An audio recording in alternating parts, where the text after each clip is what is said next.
Sampurasun murangkali sadayana. Wilujeng enjing.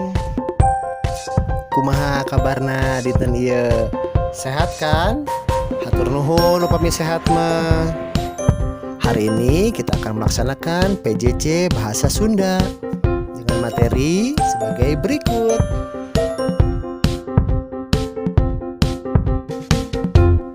Tanda baca sangat penting dalam sebuah tulisan atau kalimat untuk menjelaskan isi atau maksud dari sebuah kalimat itu sendiri.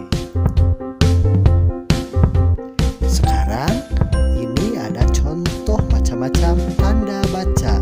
Silakan perhatikan. Yang pertama ada tanda titik, yang kedua ada tanda kekenteng atau tanda petik dua, yang ketiga ada urat condong garis miring, yang keempat ada tanda tanya, dan yang terakhir ada tanda seru. Baik, sekarang kita akan bahas tanda baca yang sudah Pak Irwan berikan tadi. Yang pertama ada tanda pel atau titik. Ini digunakan di akhir kalimat wawaran atau berita. Yang kedua digunakan dalam singkatan nama atau gelar. Dan yang terakhir memisahkan angka, jam, menit, ataupun detik. Yang kedua adalah tanda titik dua atau tanda petik dua, digunakan dalam kalimat percakapan atau kalimat langsung.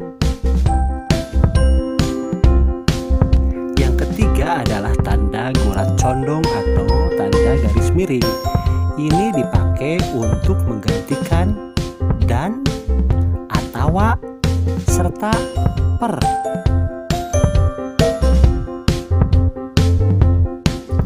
Yang keempat adalah tanda panalek atau tanda tanya. Nah, ini biasanya digunakan di akhir kalimat dalam penulisan kalimat tanya. Nah, yang terakhir adalah tanda panyeluk atau tanda seru. Ini fungsinya digunakan di akhir kalimat perintah. Ya, Nah, berikutnya adalah huruf kapital.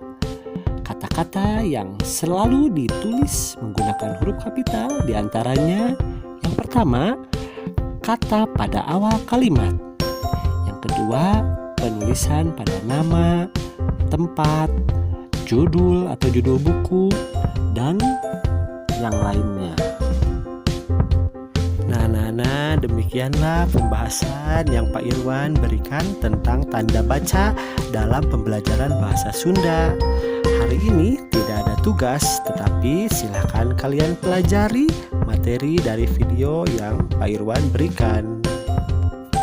Wilujeng enjing murangkali, hatur nuhun.